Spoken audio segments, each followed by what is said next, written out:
最近咧，我哋收咗好多觀眾嘅 inbox 啦，想我哋搞多啲比拼嘅環節。咁我哋價量順應民意噶嘛，所以咧就搞咗個叫價量擂台嘅環節出嚟啦。第一集嘅嘉賓咧就係萬事得嘅 CX30同埋 Toyota CHR。點解要揾佢哋兩個做格鬥咧？事緣咧，萬事得 CX30咧最近咧就推出一個叫 High Grade 版，咁啊即係平版啦，平3萬幾蚊，車價26萬幾。擺明追住佢嚟打喎，大家車價完全一樣，大家都係小型 SUV，最好評㗎啦。話明擂台，話明格鬥，梗係鬥到盡㗎啦。所以我哋今次咧會逐項評分，睇下邊部車勁啲，邊部車冇咁好。得我同你做評判，未夠客觀嘅，揾多個新價量出嚟。Donny，你好，我係 Donny。嗱，我哋價量又多個人啦，大家幫手 subscribe 我哋嘅 YouTube 啦，仲有 Facebook 同埋 IG。好，試車。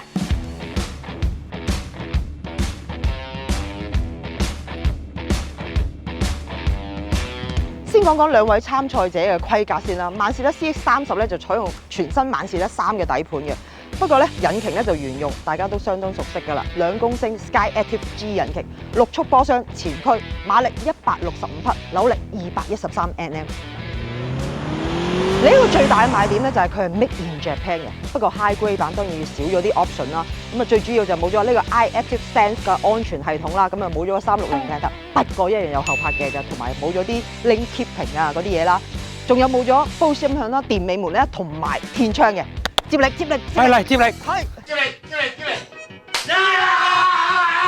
至於 Toyota 嘅 CHR 咧，香港咧只係得一個版本嘅啫，冇其他 option 揀嘅。動力部分咧，香港全線咧都係劃一係混能規格啦，1.84缸機器98匹嘅輸出，加電力73匹，綜合122匹。而呢架車亦都係用咗 TGNA 嘅底盤啦，即係 Lexus 嘅 UX 都係同佢共用嘅。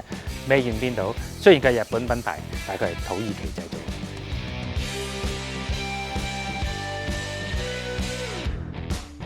去到評分嘅環節啦，我哋3個咧就會就呢個外形啦、設備啦、空間啦、動力啦同埋操控呢5個部分咧各自評分嘅。咁先講 CHR 嘅外形啦，我個人俾佢係8分，因為佢真係潮。大部分人買呢個車嘅原因都係咁。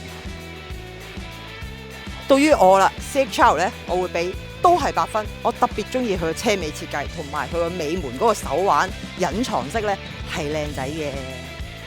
至於我咧，我都覺得呢架車係值8分嘅，因為佢個外形嘅設計比較年輕啲，同埋個線條係玲瓏浮嗰啲嘅。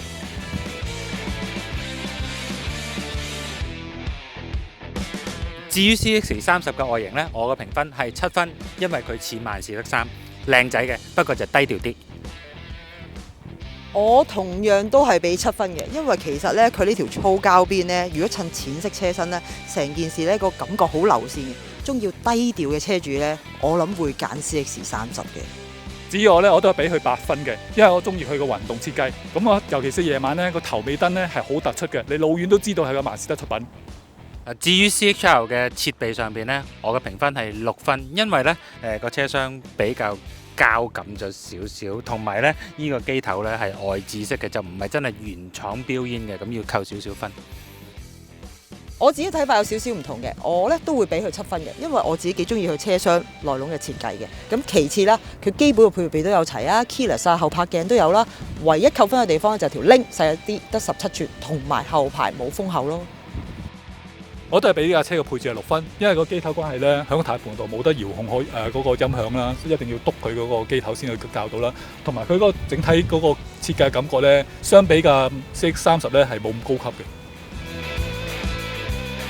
至於 CX30 嘅設備呢，我嘅比分呢係8分，因為第一呢架車上落呢好輕鬆，座椅好好坐；其次呢，就係我中意佢嘅按掣擺位好工整，而且操作起上嚟呢好有實在嘅質感。CX30嘅車廂咧，我要挑剔咧，就係我唔係咁中意咧乘客位呢邊啲風口，好平實啊，我覺得真係成熟咗少少，所以呢度扣少少分。咁但係咧，佢啲配備又好足嘅，又有投射屏幕啊，條拎又大啲啊，所以打成平手，同樣7分。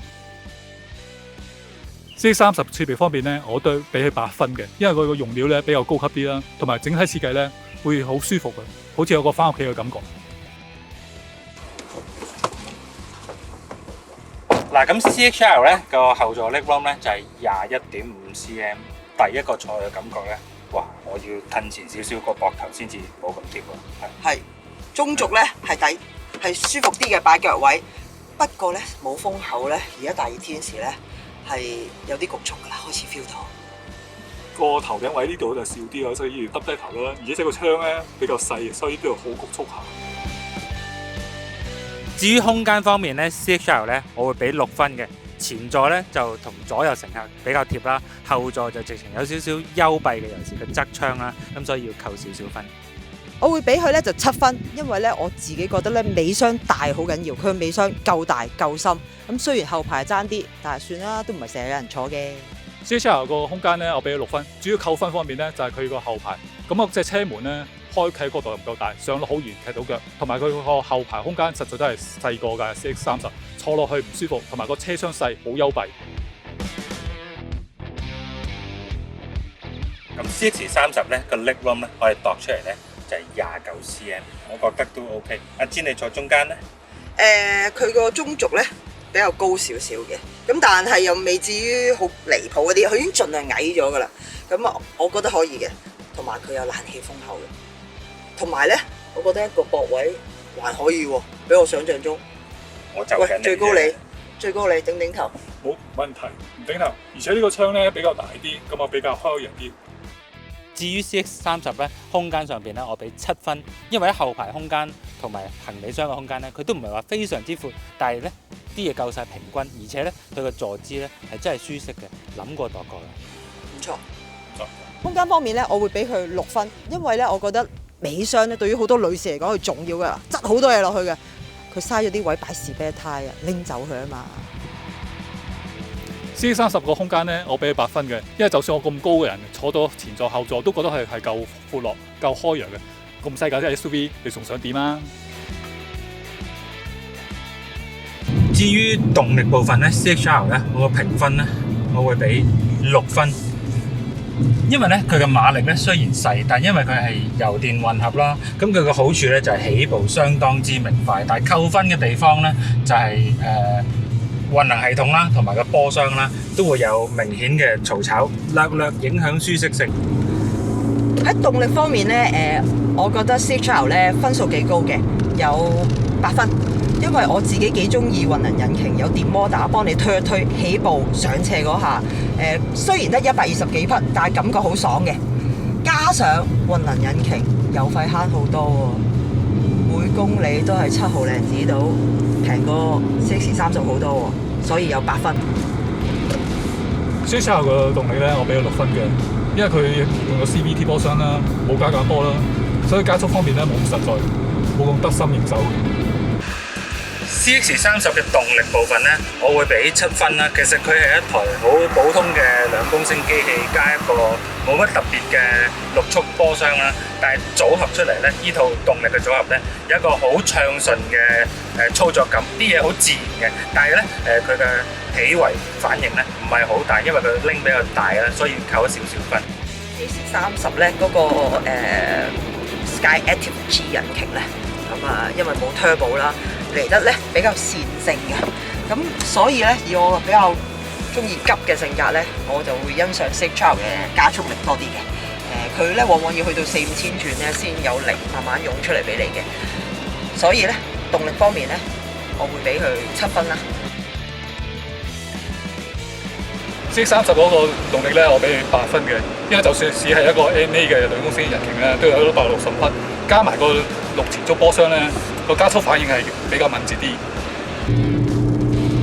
至於操控方面咧，CHR 咧我會俾7分。佢係一架好靈活嘅車仔，底盤剛性亦都夠嘅，傾側唔多，而且後懸掛用雙搖臂喺彎上面走起上嚟咧，幾靈活嘅喎。不過操控咧，我就覺得佢差少少啦，6分啦。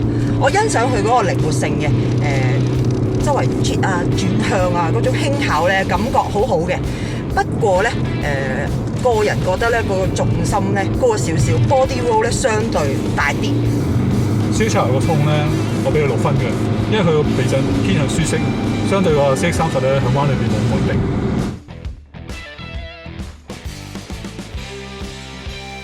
至於操控部分咧，CX30咧。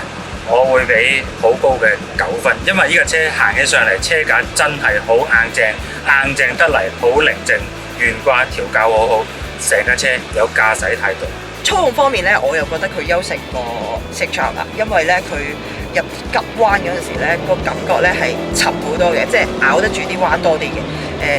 個底盤個剛性好啲啦，個懸掛嗰個跳動冇咁大啦，重心好啲嘅。咁所以咧，我會俾佢高少少分嘅。但係如果你話靈活性係 CX-5稱先少少嘅，咁佢咧喺操控方面咧，我覺得佢有8分。CX-30個操控咧，我俾佢7分嘅，因為佢個避震咧比較 firm 啲，轉彎時間比較穩定啲嘅。